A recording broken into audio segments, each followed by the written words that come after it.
Hello and welcome to the Trash Talk Podcast. I'm your host JJ. With me today I have Sergej once more. Hey, I'm back here. Yes, you are. So, today we will be talking about, in the first one we will be talking about what's better, traditional or online education? And is online education the way of the future?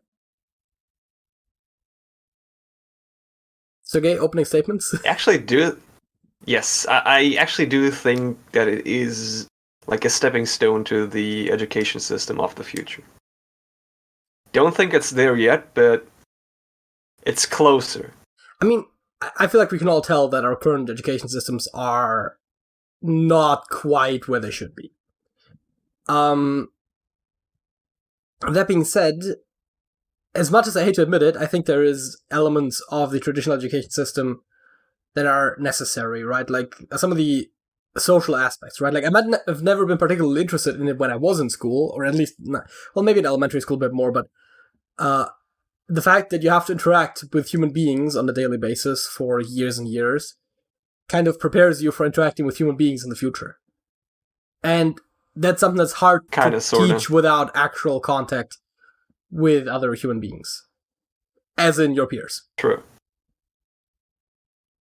So I think... Very well said. So something like online education, right? Like doing everything over Zoom calls and like watching pre-recorded lectures, even possibly. You're kind of missing that. Even if you are in a video call with all your classmates, it's just not close to the same thing. Not to mention that you don't really have... I haven't been in a traditional school setting long enough to actually know what a Zoom class thing looks like, but I would assume that if you have a break, you're not all just like hanging out in the chat talking until the break is over, right? That's kind of weird. Mm-hmm. You probably go off your computer or something. Or, well, not off your computer, but like off the call and do something else on your computer, or actually go off your computer or something. And then, take a piss break and whatnot. Probably, yeah. I actually haven't really thought about it that much, about the social aspect of traditional schools. That's the obvious thing that people always bring up, right? When it's like, when they're talking about like remote school and whatnot, it's like, yeah, there is something that's missing there, and the human interaction is, I think, what it is. Well, I mean, that's also what they say it is. I mean, I don't want to sell this as my epiphany. This is like general knowledge. General knowledge. Well. Okay.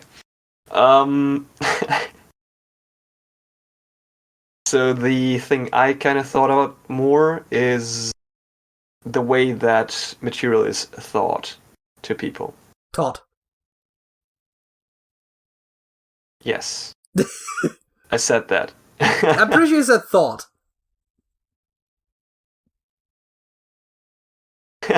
It's the same thing, okay? Not really good at pronunciation of English words. I mean, actually, wait, is there an H in the spelling? I'm not even... I mean, it is definitely pronounced taught. Wait. I was saying, is there actually an H in the spelling? Is it actually THAOUGHT? Or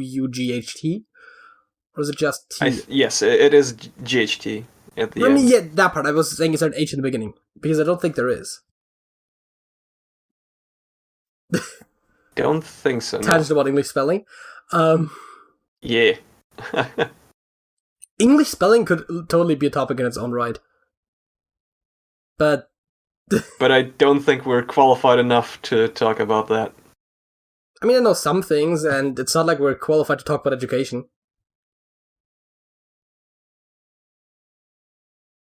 I guess, yeah. You have a point. So yeah, material. You were talking about the approach to teaching. Right. Nice way to paraphrase that. Well, yeah, I mean, I sorry, I just thought I was going to bring you back on track after I had so rudely interrupted you. Okay. So yeah, because the way online teaching is done, like, I think I haven't actually participated in any online teaching so far, because I finished school right about when this whole thing started. Oh, right. So I was like, actually... what? You finished school before me? And then it's like, oh, right. Yeah. That kind of school, yeah. Yes. So yeah, kind of forgot where I was going with this. The way material is taught. Shit. Yes.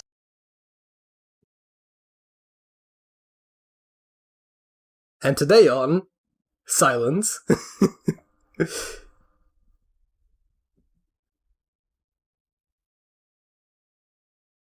Like, I actually completely forgot what was about what I was about to say.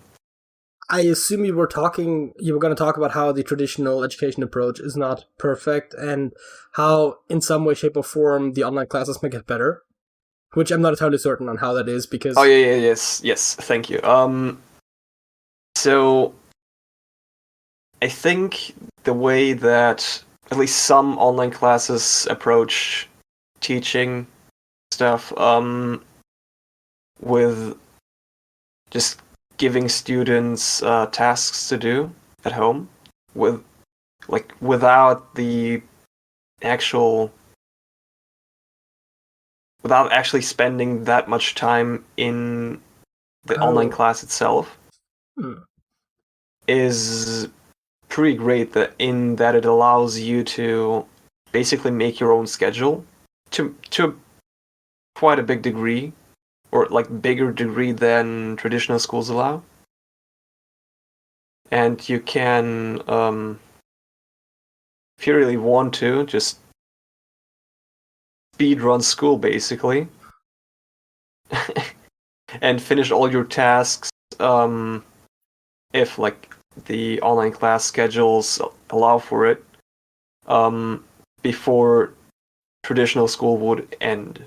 Yeah, I think you're talking about how a lot of online universities handle it, because to my understanding, the Zoom classes that are happening these days are more like regular school, but they might so you get together at least start and end of the lesson, and maybe like in between when you have to work on a task, you're not necessarily sitting in the chat, but you still have a very rigid schedule, I think.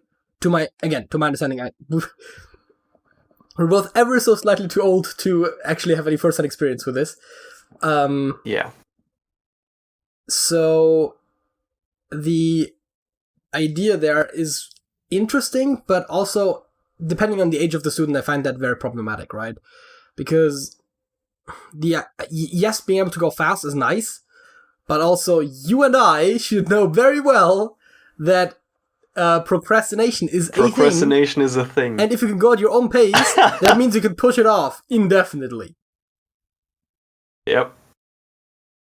That is very, very true. I mean, even if you do end up having like a school year, and it's just like you can do it with any point within the year, we'll try to do everything in the last week. And I've been there, done that. Yeah, it's not good. I mean, I can kind of compare that to like college lectures, where like we don't have to go to the lectures, but we have to write an exam at the end of the year. And it's like, so you might just not go to lectures and then look at the lecture script like a week before the exam, or the night before, and just try to actually learn the entire semester of the worst of exam in like a week or so. And generally speaking, not the most effective way of learning something. Yeah. So flexible schedules are a bit of a weird thing. I actually don't mind the rigid schedules as much. I do like the idea that if you're in a lesson and it's like, okay, everyone now do like, I don't know, like page 36, numbers 1, 3, and 4, like, how it is in school. And then instead of everyone sitting at the table next to everyone else, you could possibly be doing that stuff alone in a potentially quieter environment. Might be conducive to some people, but that also, in the inverse, prevents you from talking to your neighbor about optimally the thing you're trying to do. which sometimes is good, sometimes is bad, right? So independent learning is important, but also if you're stuck, it's oftentimes more comfortable to just talk with your classmate about it, who's also like at a similar level, rather than asking the teacher or just like sitting there for the rest of the lesson and waiting until everyone's done, right? So Yeah. I feel like there's some sort of value to that cooperation if done right. Now, granted, sometimes it's just like, hey, can I copy your answer? It's like, that's not productive. But I definitely have had experiences in my math class, especially when sometimes when you would be stuck, you'd just like talk to your neighbor about it, and you would actually talk it through how you would get to the solution. And that is very helpful. And again, sure, you can ask the teacher, and that would also work, but yeah. Yeah. The one thing I want to add is that, like, from what I've seen and heard from my sister, that actually goes through online school. Okay, yeah. They do usually, while they are in class, start another call on a different platform. With their friends and right. cooperate that way. That makes sense. Yeah, that's fair. Kind of fills that social aspect too. Just remember that. Yeah, okay, I would say that definitely does like the group work aspect. I don't think that fully does the social aspect of your classes because oftentimes you go to school without friends, so you have to make friends first to make the group with your friends. B, sometimes you're forced to work with people that you don't like, or at the very least, True. You have to like share a playground and whatnot, and go to the same cafeteria with depending on like the level of education you're at, and that are also important experiences to have in your life. And a lot of these things can't really be manufactured as easily. So to some degree that's necessary. Of course, that has side effects like bullying that maybe, while in theory good to know how to handle, is maybe not something you want to experience, especially as a child. But there is definitely elements there where, like having to work together with people that either you don't know very well or that you don't get along with. But I think there's more aspects to discuss about online learning, and also there might be a hybrid solution, but I guess that's more for the conclusion of the topic. I mean, aren't we close to that anyway? Oh, sorry. I feel like I haven't said much, but that might have just been because I was talking a lot.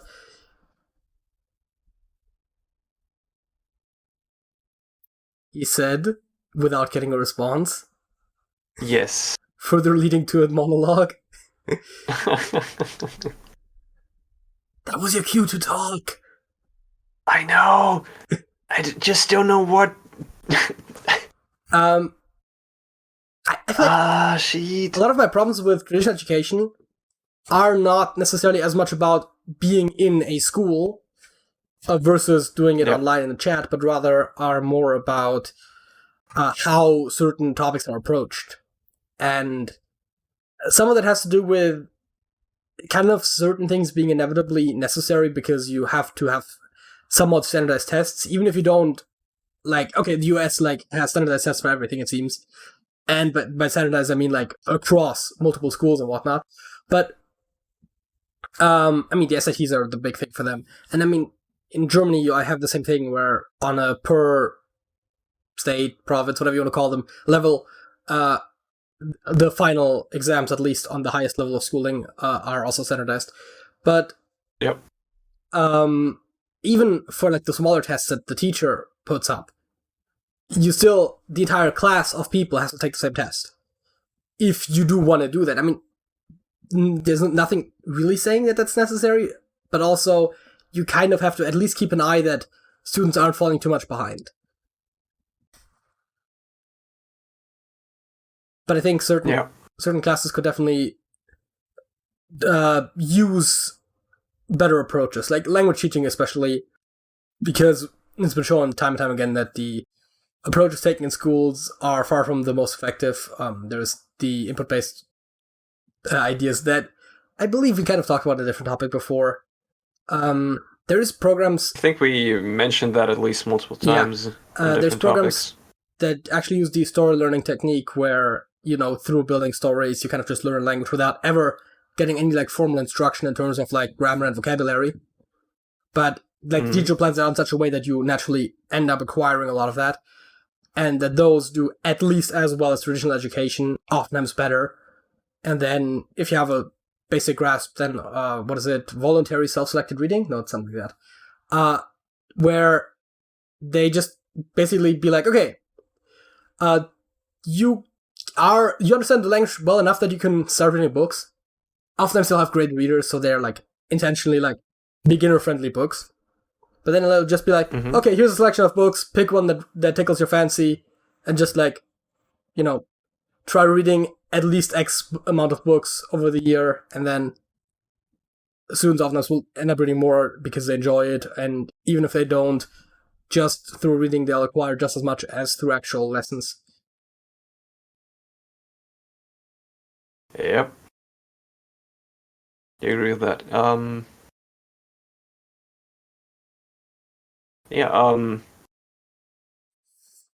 Is it time for a conclusion? Sure. So yeah, most just like you said, most of my gripes as well with traditional school are with how material is being taught to people instead of like the actual form of school actually being there and whatnot.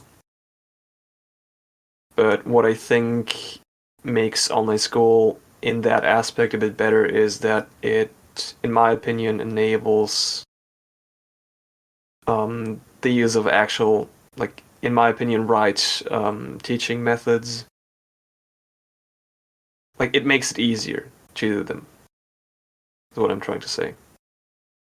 Yeah, I think there's definitely certain elements there where that's helpful, and I think at the end of the day, you have to kind of consider which classes might profit from being remotely versus which ones don't, and then find some sort of hybrid approach. I think could be very useful, at least, where maybe the kids only go to school for like 2 or 3 days in a week and the rest is done from home, given that there is enough infrastructure to support that, because of course we've had problems in like poorer areas of the world or certain countries where if there's no computer at home or no internet access, then remote classes don't really work that well. So of course that has to be kind of a given, but with that existing, I think you can definitely create a scenario where you teach certain classes maybe remotely and other ones in person. I would also generally suggest that you give students more free choice over which subjects they really deeply study. I get that having basics in your language and preferably another language, having some basic understanding of math and sciences and even history and whatnot is useful, but at some point you feel kind of stupid if you're like in 10th grade, you're going to a history class and you just couldn't care less.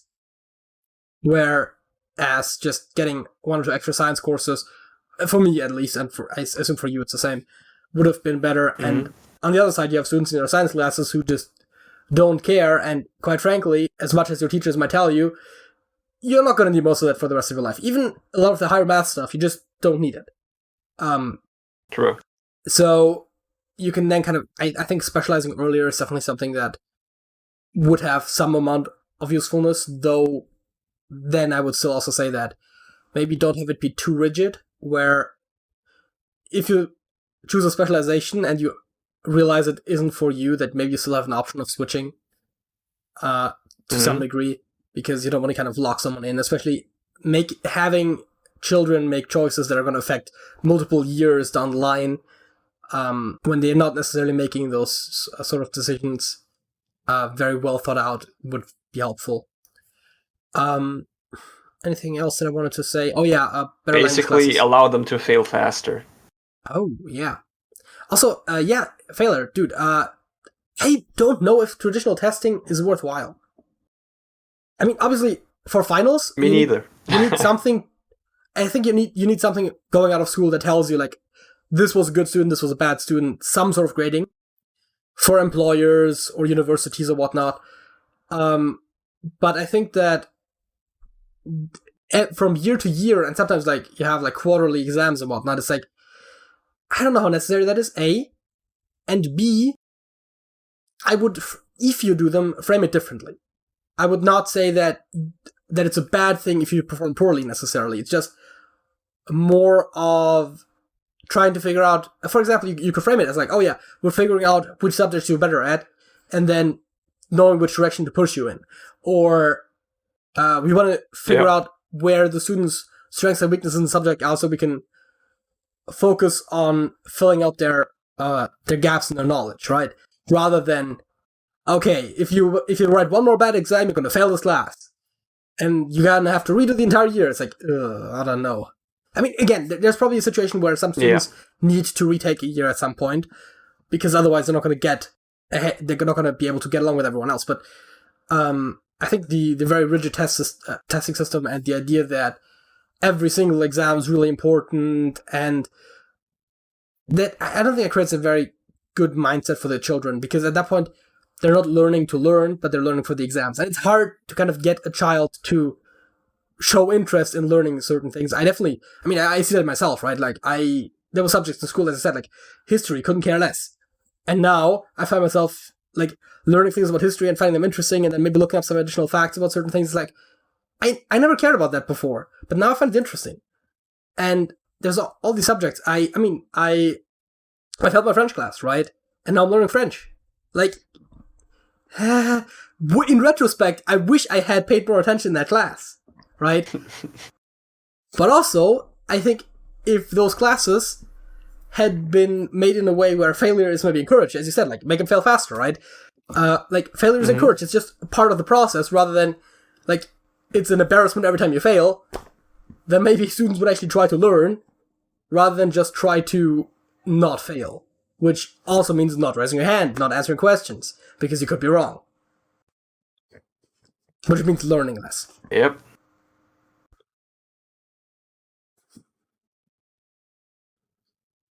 I agree with, like, basically all of what we said.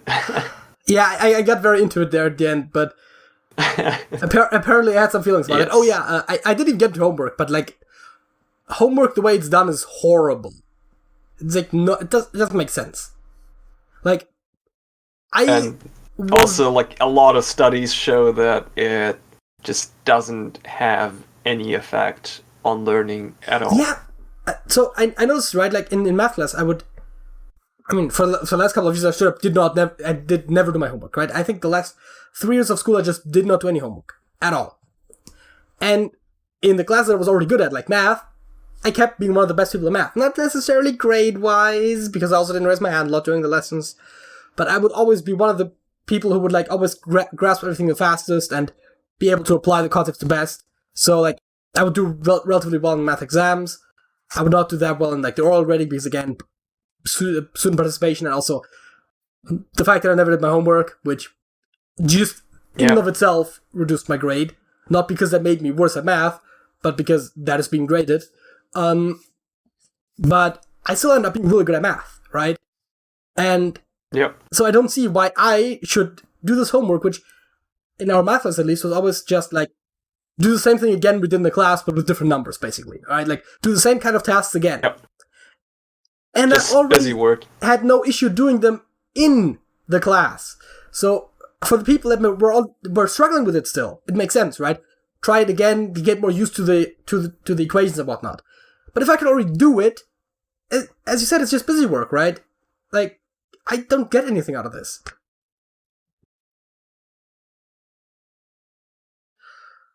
And I think kind of a similar thing applies to subjects you're really bad at. Like, where you're basically falling behind class. Yeah. In the sense that the tasks, the homework you're given, is usually just above your level, and you can't really do it anyway. Yeah. So it's also useless, but you're also additionally gonna get a bad grade on it too.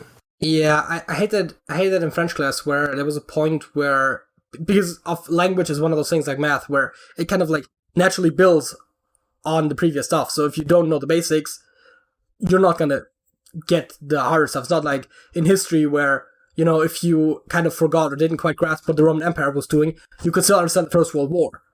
Or the Second, right? Like, Yep. Understanding the Second without the First is a bit more difficult, but like, besides the inception, it still works independently. But in the subjects where like it builds on the previous information, if you get lost at any point, then, well, have fun, right? I mean, math is a bit more modular, where sometimes you go into different areas, but like, I never learned the basics of French in my French class. Ergo, when we were doing more complicated stuff, I just had no chance, right? Like, translate this text. Like, I can't do that, right? Yep. Like, maybe I could learn some vocab here and there, because that's usually just learn words from a list. Right? You don't have to be able to use them, you just have to know them. Because, again, language classes are stupid. But that led to me never being able to do anything in that class. I'm basically just sitting in class the entire time, just hoping the teacher was not going to call on me to answer a question or to present my homework, because I was literally incapable of doing anything in that class. Yep. And first of all, not a fun experience. Like, when I say I repressed a lot of that, I mean that, right? And when I think back to that, like, that was not a pleasant experience. I literally dreaded going to that class. That is not how you teach children anything.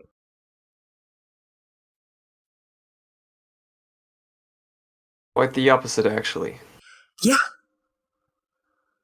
And learning a language isn't that hard. Just doing it the way it's taught in school is.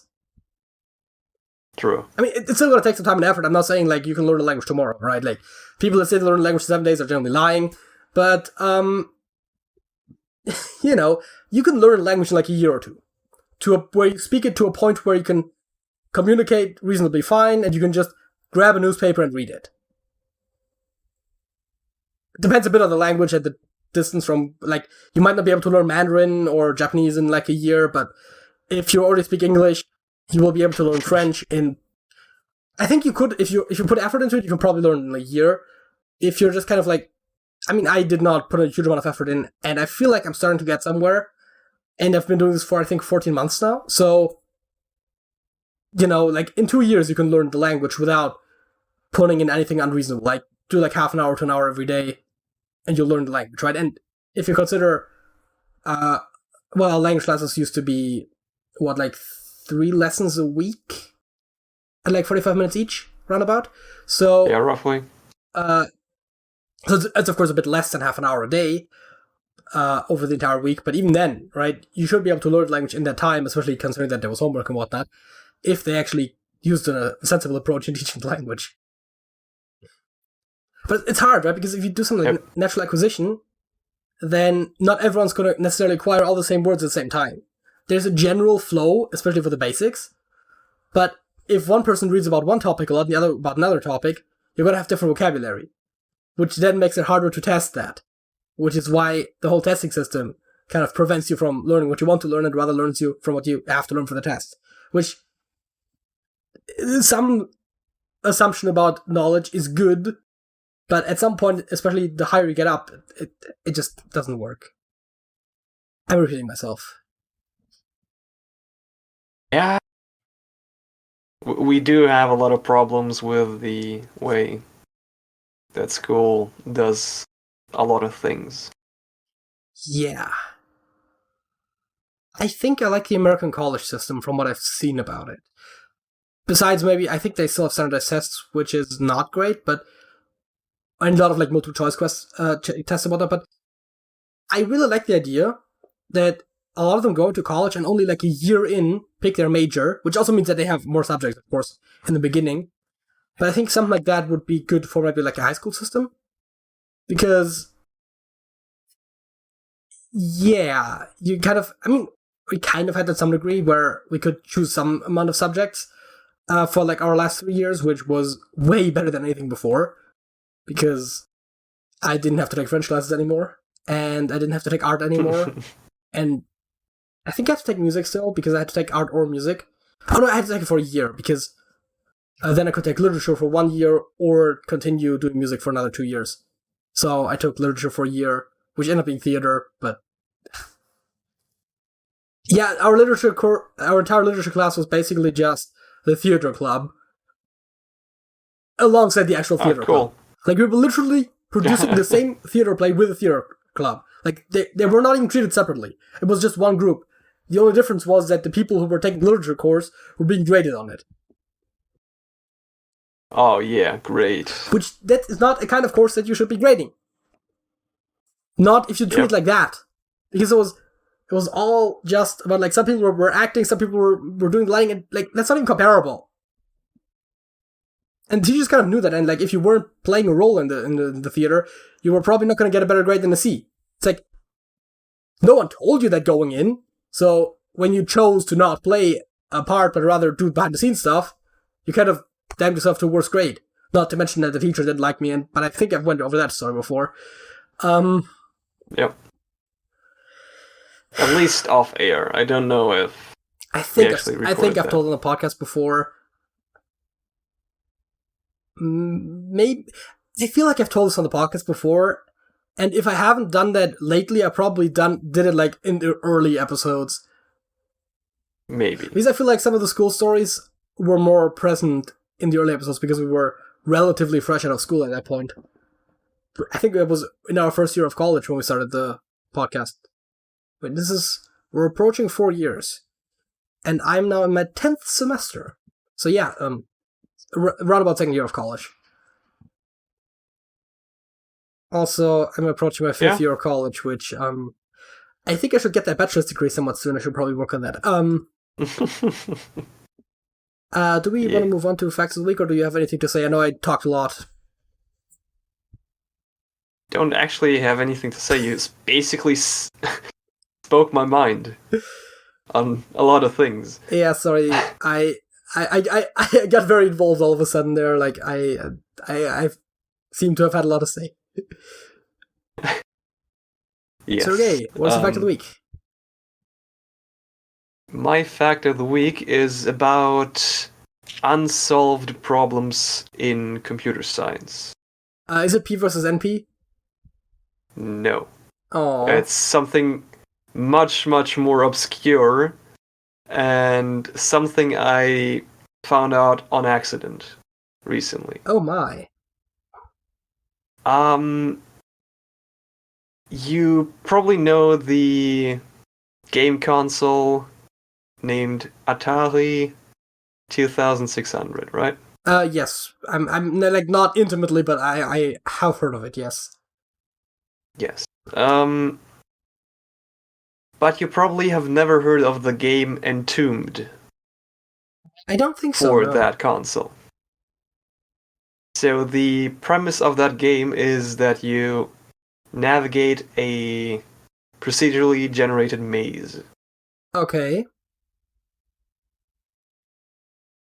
But the thing about that maze generation is that, like, after it was made, no one has figured out how it works. Like, no one. Literally no one. And as the story goes, the original creator of that algorithm was really, really drunk when he did that. So, no one on this planet understands how this maze generation works. Okay, I assume the code cannot be decompiled?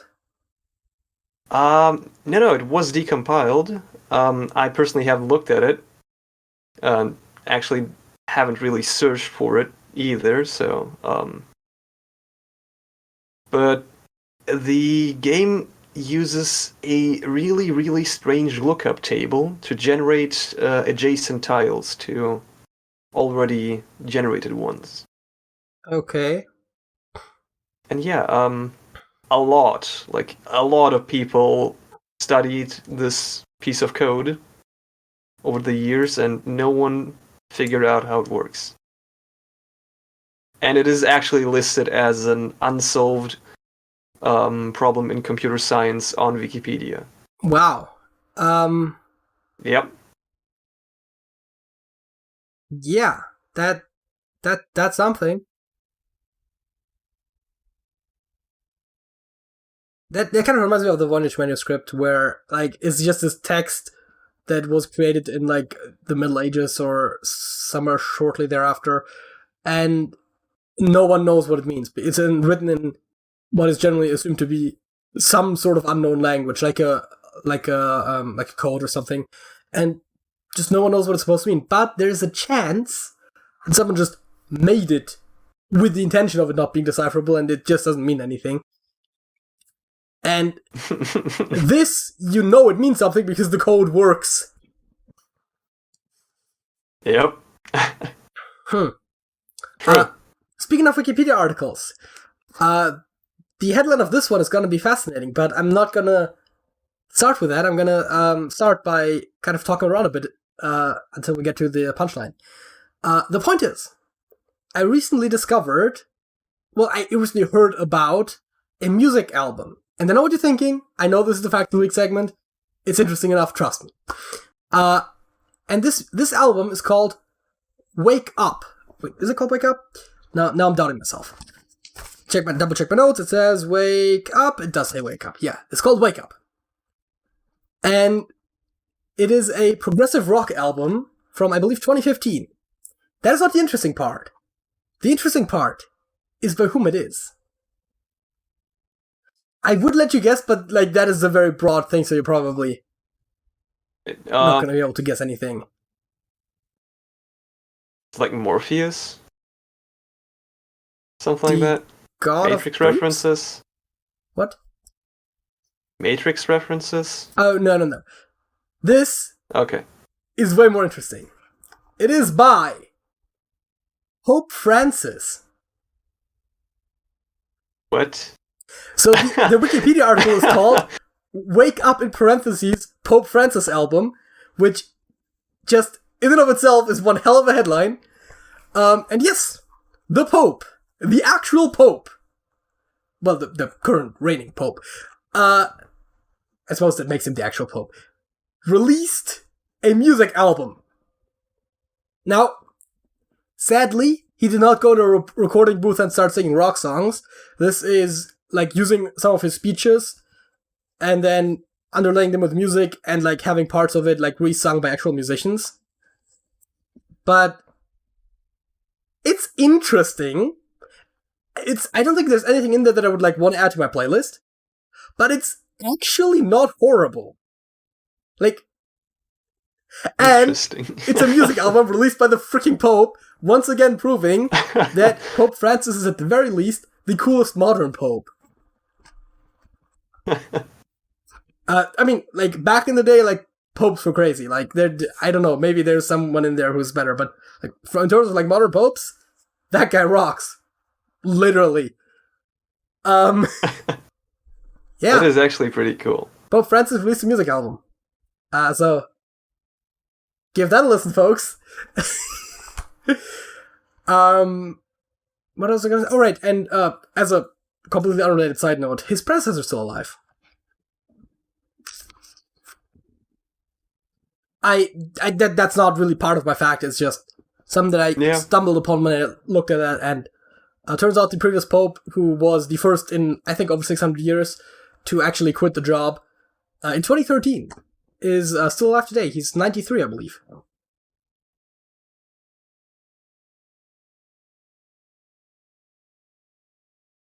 Right, halftime show. Right. I actually haven't gone to the site yet, but I'm gonna go to either.io. I'm gonna put this in the full screen. I'm gonna hit got it on the cookie notice, and then I am going to press this button combination, and now everyone can see this. I'm not sure how much of this Sergej can see, but that's fine. Except myself. It's not important because I can just read them out loud, like I always do. Would you rather be John Lennon or be Paul McCartney?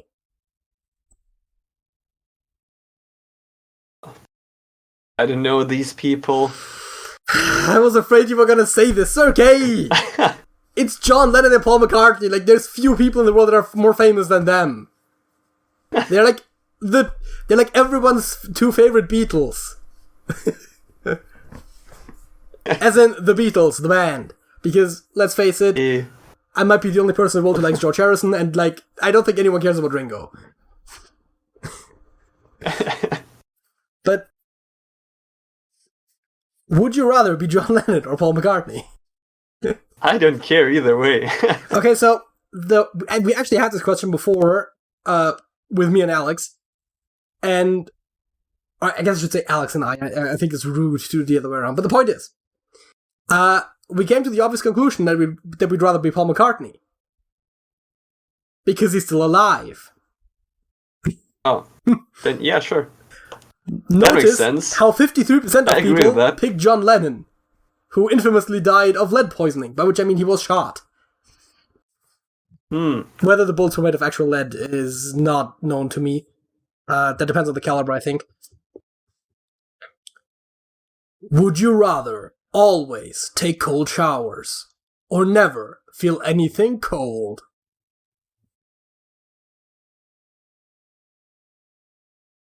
So what does the second one imply? I was wondering that as well.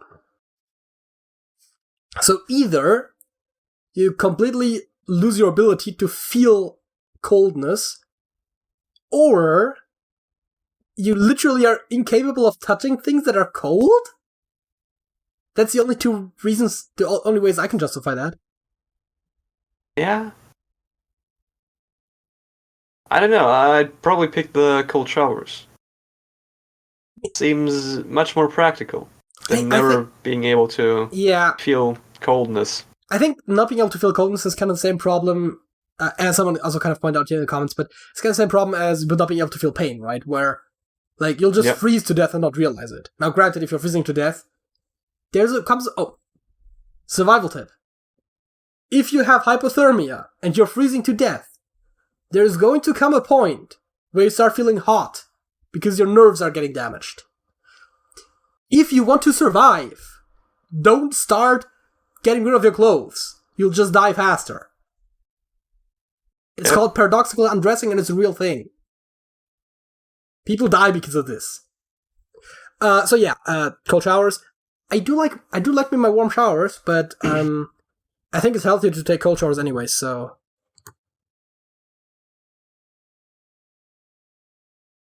Would you rather? Hey, I can actually read this. Became a Pokemon trainer or attend Hogwarts. Well, it says become its present tense, but close. Wait, what did I say? Became. Oh. And yeah, it kind of does look like an A on my end. I mean, to be fair, the letters look very similar. Point being, Sergej, would you rather become a Pokemon trainer or attend Hogwarts? Hogwarts! I know, right? Like, Pokemon trainers don't have any special abilities. I mean, they have Pokemon, but, like, magic, right? Yeah. Can do a lot of shit with that. Because it's, like, literal magic. Exactly.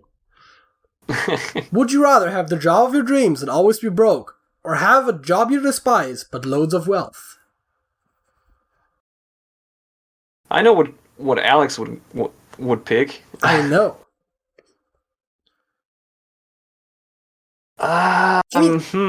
There's so many questions, right? I mean, as people are pointing out, can you quit the job you hate once you have enough wealth? Because that's the obvious answer, right? Like, if you have loads of wealth, you just quit the job and you just don't look back. And the other question is, how broke? That was my question. Because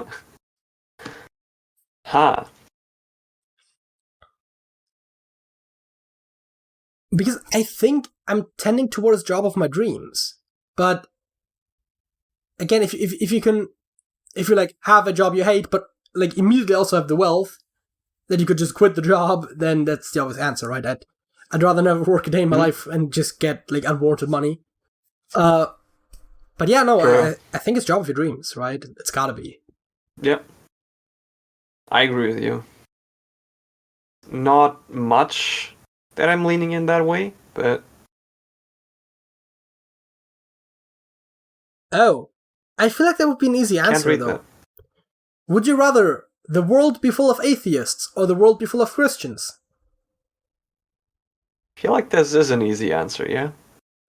I feel like the only reason why this would not be an easy answer is if you're a member of a different religion. Right? Because if you're an atheist or if you're a Christian, you would just pick the group you're in. Oh, yeah, right. Right. Yeah, that does make sense. So, I don't really understand. I mean, of course I pick atheists. Yeah. Also, there is a certain tendency for, well, I mean, there's different reasons like people are atheists, but the ones that came to atheism through skepticism are generally also the ones that make more logical decisions, and oftentimes are the ones who also have better morals. There's this funny thing where Christians will always say, how do you behave morally if there is no God?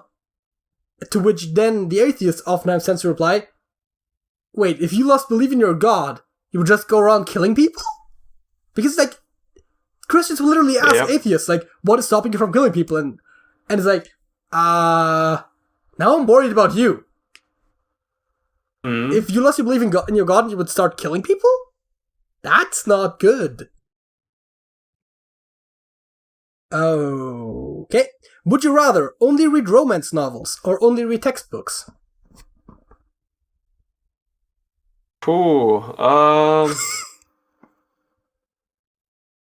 Wait.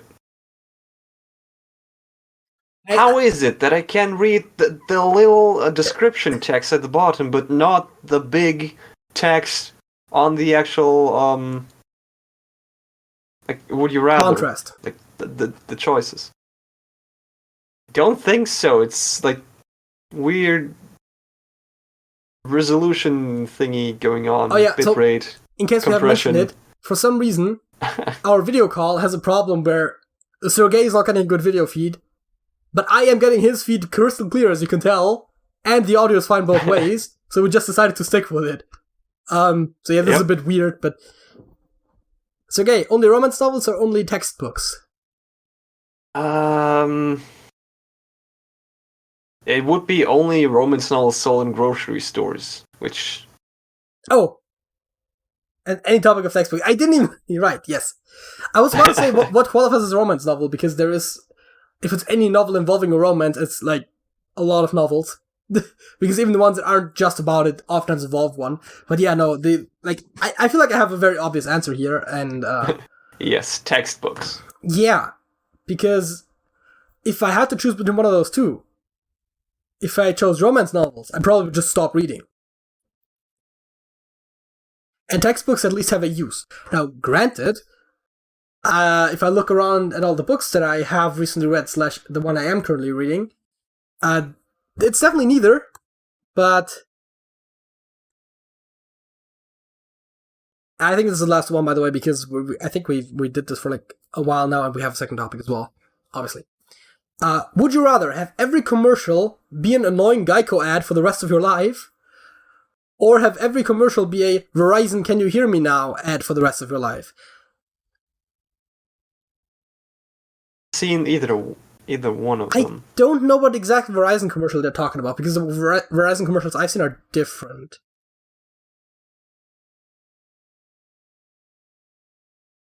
Okay, you know what, let's do one more, but like a proper one. Would you rather use Windows ME for the rest of your life, or use only a 16-inch CRT monitor? I love how the description explains CRT monitors, but does not explain Windows ME. Which one is ME? I think it was 98. Was it? Let me Google that. Is it just a synonym for one? Okay. I thought it was like a special thing, like Windows Server 2000 and whatnot. Because, like, I know what a CRT monitor is. Oh, no. It was Millennium Edition. It's Windows 2000. Oh, okay. Ooh. Okay. Also, what does only mean? As in, as the only operating system on computers as the only operating system at all. I mean, I'm not a smartphone person, okay? But how do smartphones and tablets fit into this? Because both for the operating system and the screen, right? Like, what about if I wanted to watch television? Oh, wait. Would I need to use the CRT? Like, I have questions. Like, I personally would put a separation between monitors and TVs. I mean, people tend to. But I don't know how smartphones play into that. Because I don't think I want to carry around a 16-inch CRT monitor. I mean, here's the thing, right? You also can't really reasonably operate a smartphone with such an old operating system, if only for the reason that I don't have touch support. You can buy like a... Well, I don't know, wait. Does Windows ME like support Bluetooth? I don't know. The point is... smartphones would be kind of a problem either way, I think. So I guess it's not even a huge consideration, but... I don't really think smartphones would be that huge of a problem with Windows ME. Okay. Because there are people that like have like physical keyboards for their smartphones. Stuff. Okay, fair enough.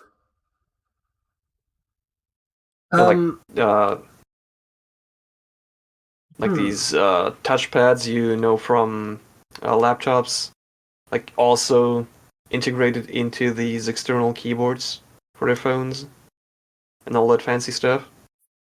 I don't know if you've seen something like that before. Yeah, I think so, maybe. I don't know, it doesn't matter. The point is, both of these seem pretty bad. I don't know, I'm actually fine with CRT monitor, just not really with the 16-inch part. I was about to say, like, it's relatively small. Yeah. Then again, I think my main monitor is 24 inches, so it's, like, not that much bigger. It is much, much bigger. Trust me.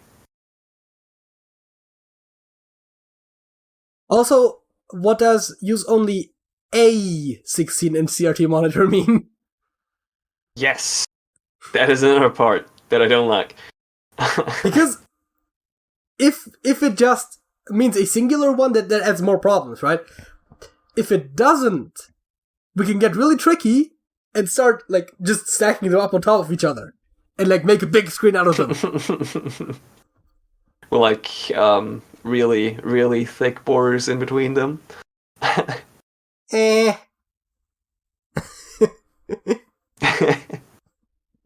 yeah, because, like, as far as I know, CRT monitors don't really have that bad of image quality, and they have quite a few qualities to displaying images that modern monitors can't even imitate. Yeah.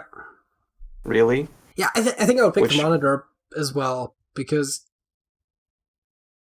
I guess the problem would just be, like, backwards compatibility at some point, right? Like, somebody gonna get because I think they all use analog signals, right? They don't use digital. Oh yeah, VGA for... So I suppose you could just have a digital analog converter. That should not be a problem. It would add a bit of latency, but...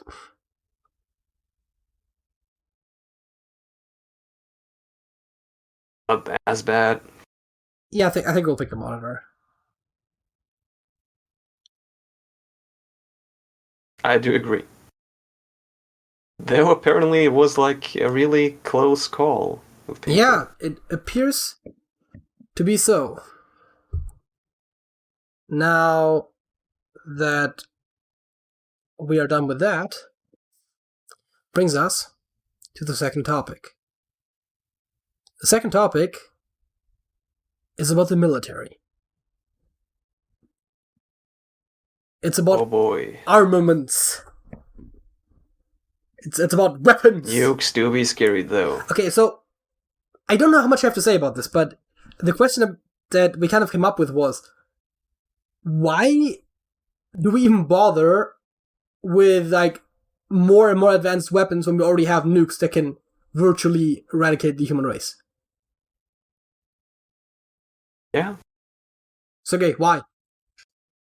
Like as far as we've come up with already, like off camera, is precision. Most obviously. I have heard of tactical nukes. I don't know exactly what qualifies them, but they're still nukes, okay? You can't use them that tactically. Yeah.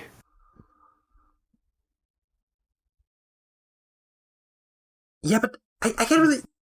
I don't understand why you need more destructive weapons, right? Like, needing more refined weapons? Yes. I mean, it's like, why do you need better weapons when you have, like, sarin gas? It's like, well, yeah, because if the wind turns, then you know why. Which World War One was very fun. They were just, like, have a gas cloud and, like, really bad gas masks, and, like, wind turns and they still die. It's like, great. Good job. Yeah. I mean, I think World War One was fun for many reasons, including, the entire concept of trench warfare, and the fact that those were oftentimes muddy and cold, and trench foot is a real problem, and you would generally fight for, like, months and months just to, like, get one trench further ahead, and only to then, like, fall back a couple of weeks later again, because there was no real progress being made. Yikes. Yeah, I don't know how I got into the pointlessness of World War One. That was weapons, Sergej. Weapons. Think about the more destructive weapons, bringing conventional weapons like closer and closer to the destructive power that nukes can do.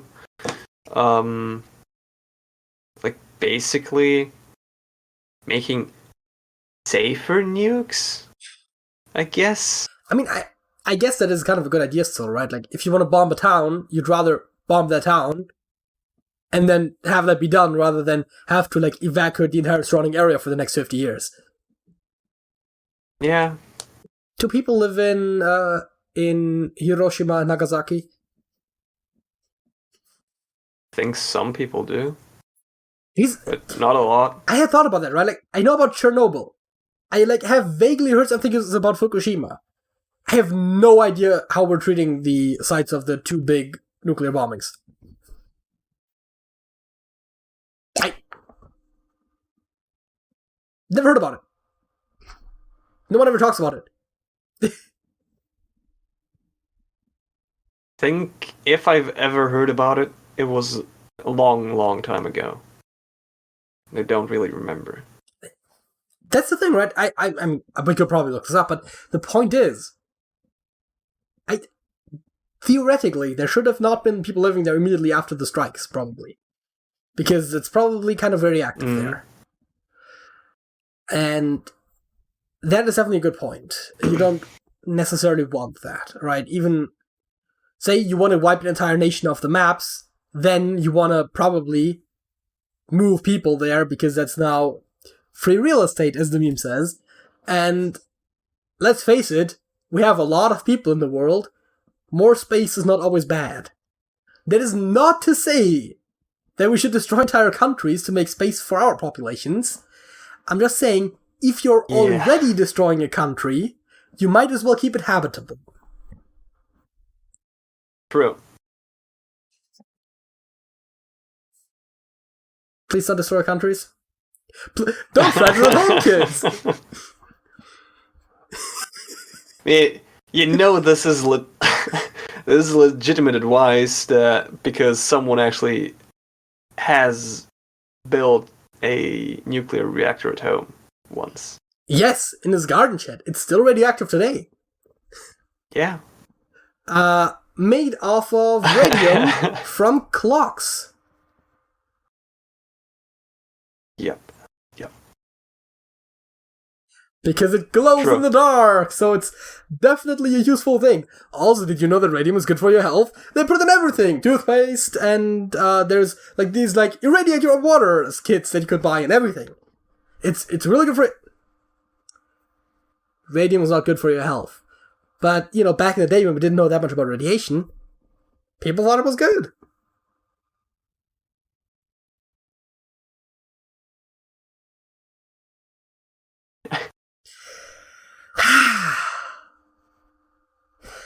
The radium craze. Yeah, that was a weird time period.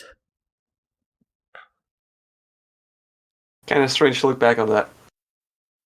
I mean, there's a lot of things in the past where if you look back at them, you're like, why did anyone think that was a good idea? But like, oftentimes it was just because they didn't have the information we have now. And you know what they say, right? Hindsight is 2020. Which is even funnier now that 2020 is actually behind us. But I mean, jokes about that have been made forever, right? Like, people in 2015 were like, oh, where are you going to be? Where do you think you'll be in 5 years? And so on. And then the other person would respond, I don't know, I don't have 2020 vision. You know, just... yeah. Or, I mean, I don't think those conversations actually happen. I think that's how they end up being represented in the memes. See, kids? I know what you're doing. I know the memes.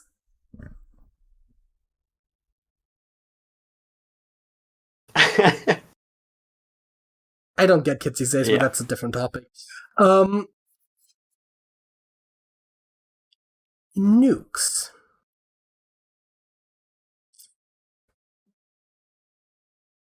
Bad for humans, not that bad for everything else. Yeah, I guess the only thing that I can think of that has been developed as like more destructive than a nuke is the H-bomb, right?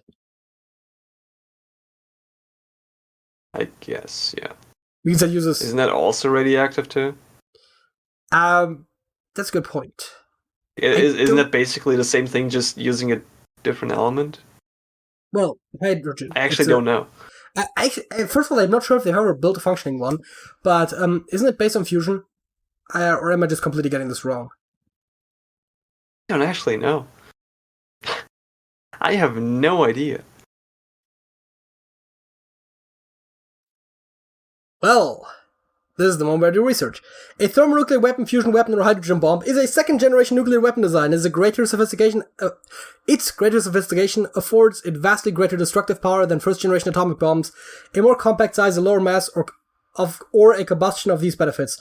Characteristics of nuclear fusion reaction make possible the use of non-fissile depleted uranium as the weapon's main fuel, thus allowing more efficient use of scarce fissile materials such as uranium-235 or plutonium-239. Modern fusion weapons consist essentially of two main components: a nuclear fission primary stage, fueled by uranium or plutonium, the same as the name before, and a separate nuclear fusion secondary stage containing thermonuclear fuel, the heavy hydrogen isotopes, deuterium or tritium, or in the modern weapons, lithium deuterite, the deuterium thing, right? Lithium, deuterium. For this reason, thermonuclear weapons are often colloquially called hydrogen bombs or H-bombs. So they do still use radioactive materials, but they also use fusion. I think they use the fission to fuel the fusion, because we can't do fusion without energy loss. So I think they explode the fusion part, the fission part, and then that starts the fusion, I think. Don't quote me on that. I think I've kind of seen how these work now that the Wikipedia article kind of jogged my memory, but... And the first full-scale thermonuclear test was carried out by the United States in 1952.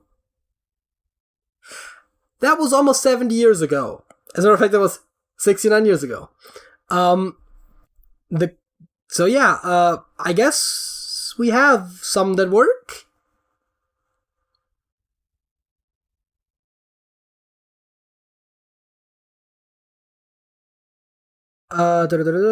Virtually all the nuclear weapons of this size deployed by the 5 nuclear weapon states under the Non-Proliferation Treaty today as thermonuclear weapons using the Telltale. Okay, that doesn't say anything. But I guess we have them. As in we as humans. Yes. So the core begins a fission reaction. The fission primary emits X-rays that are scattered along the inside of the casing, irradiating the polystyrene foam. Polystyrene foam becomes plasma. Compressing secondary plutonium spark plug begins to fission. Compressed and heated lithium-6 deuteride fueled process tritium and begins the fusion reaction. The neutron flux produced causes the uranium temperature to fission. A fireball starts to form. I think that's the... there's one model. Okay, there's different ones. Okay, but don't think that's really necessary information right now. They are even more destructive than regular nukes.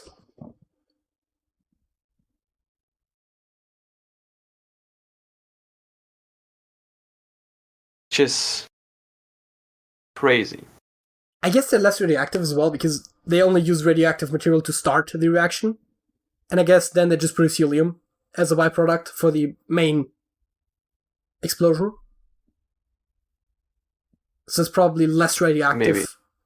Overall. I mean, there should still be some amount of radiation, but maybe more like dirty bomb rather than actual nuke.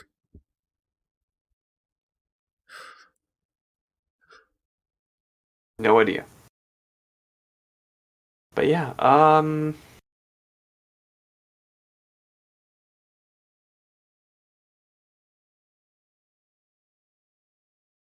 Yes. yes. You said and then you stopped talking. Yeah. I did again. So, how about we don't only focus on the actual destructive power, but on the speed at which people can destroy stuff? So you mean like how fast you can get a rocket? Like a missile from one place to another, or Yes, and also maybe reaction time too. oh, okay. I mean, I guess some like a lot of counter missile stuff. I think is already automatic. Where like if a missile is coming to you, you automatically shoot it down. I think without necessarily needing human intervention. Maybe missile defense systems. I think yeah. At most, I think the fence actually works automatic. So that's about as fast as it gets. I mean, of course, offensively, it will be hard to use, but you could just rig it so that if you detect a missile coming towards you, it also automatically starts sending yours. Now, the reason why we don't do that is because if we had done that, we would already killed ourselves multiple times over. Which, but yeah. But in theory, I guess it's the fastest we can do that, and then the rest is just the actual positioning of the missiles, as in like having them as close to enemies as possible, and then just having the actual propulsion be as fast as possible. Then again, you don't need them to be close to strike, but it of course will take longer, because we do have ICBMs, which stands for Intercontinental Ballistic Missiles, which I learned because of a Minecraft mod of the same name. Because I know everything I know about the world because of Minecraft. That's not entirely true, but like the ICBM part is true. Because like, yeah. Yep. I'm still not entirely certain why that mod was necessary, but I guess if you do PvP stuff. Plants mod is also kind of useless unless you do PvP. The what? I didn't acoustically hear the... Plans. Plans? Flans. F-L-A-N-S. Flans. Right, that stands for something. Thought it was just the name of the guy that made it. Oh, right, yeah, no, right, that is what it is, yeah. Flans, something or other. But then the mod is not just called Flans, that wasn't there something else? What is it about? I forget. Yeah. It's... That guy just added like a bunch of weapons to Minecraft. Oh. And later on also vehicles. Right! That's why I know that. Yeah, that's the one with all the planes and the cars and all that stuff. And like every type of vehicle had its own crafting table thing, and yeah. I mean, I suppose the planes and the vehicles have some sort of use in single player, but... And I guess you can use them against mobs, which I don't know how much it applies to intercontinental ballistic missiles.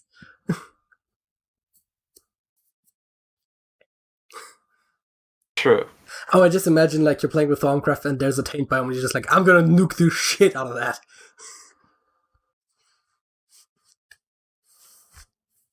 Yeah,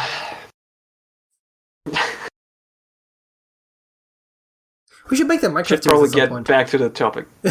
Yeah. Been delayed multiple times because of different reasons. Yeah. You thought we had forgotten about it? No, we haven't. I'm certain it'll come. I'm not gonna make any guarantees on when. We've made that mistake already.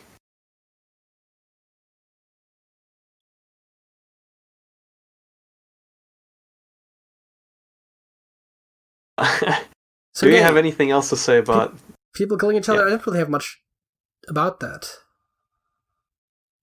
Wait, sorry, what? I don't have much to say about the people killing each other stuff, like the nukes and whatnot.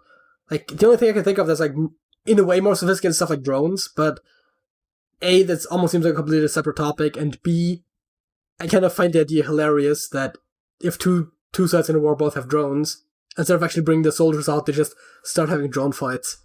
But you know,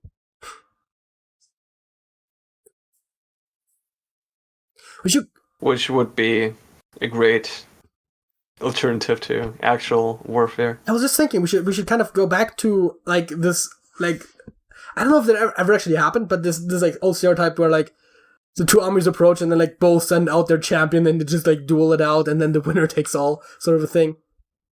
Which seems like a cliche. I doubt that it was ever like very prominently done historically because like, oh, our guy lost, but we still have an army here, right? Like, let's just fight. But I like the idea of everyone just like basically just having robot wars to determine international conflicts, right? Like we both sides assemble like a robot, and then whoever wins that is declared the winner of the war. I mean, of course, it's like highly unfair for smaller countries or technologically inferior ones, but just conceptually, it's kind of a fun idea. I mean, it's also unfair in like regular warfare too. True. Like, I'd actually say much more unfair. Yeah, true. So, I think that is a great alternative.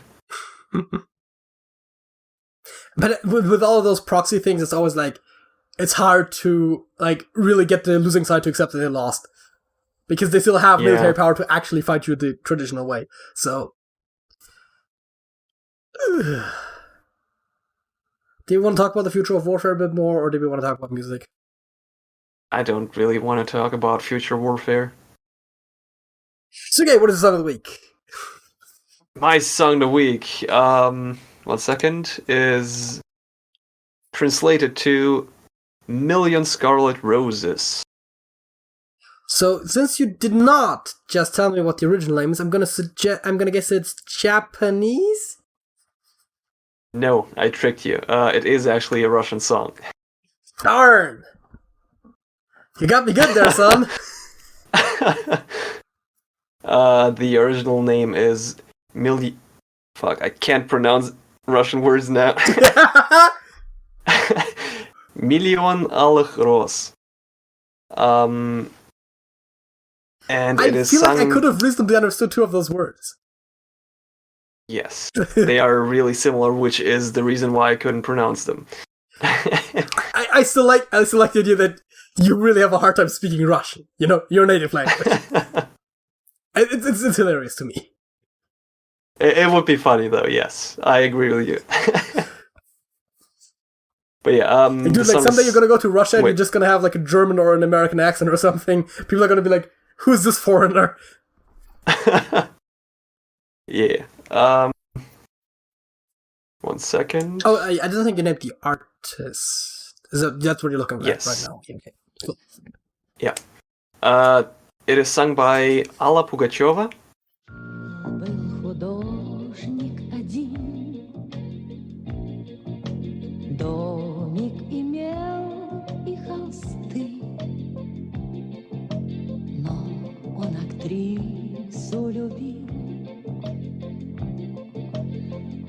Что любила цветы. is kind of famous singer in Russia. So, yeah. I was about to say... I don't know where I went with that. Yeah, I was like... You're like famous singer, and I was about to say like, never heard of him. And then you're like, in Russia, I'm like, oh. I don't know where I wanted to go with that. Yeah. Russia? That's that. So. Probably. My song of the week is also in a foreign language. Well, I guess it depends on where you're from. It's not in English, is what I'm getting at. And that is L'Amérique pleure by... Okay, I have a similar problem here with pronouncing the artist name.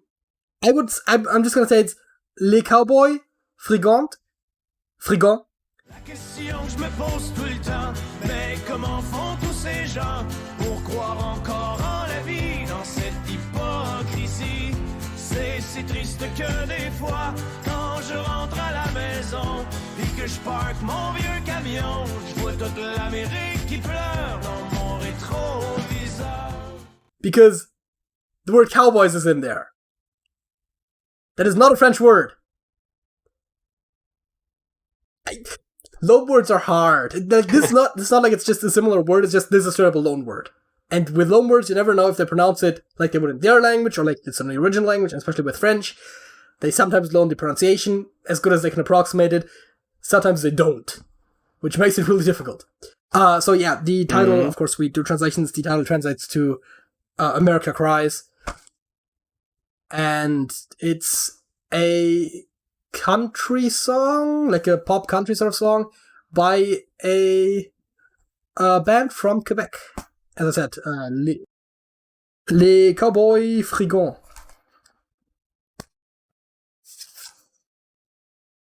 Very international song selection today. If you enjoyed the video, leave a like. If you want to recommend songs to us, leave them in the comments. If you want to talk about warfare or education or things you would rather, also leave that in the comments. If you enjoyed the video, give it a like. If you want to see more of these, subscribe to the channel. If you want to see more of us, and mostly me, playing video games, subscribe to the main TrashcanTV channel. If you want to talk to us, or the other viewers of this video, go to the Discord server.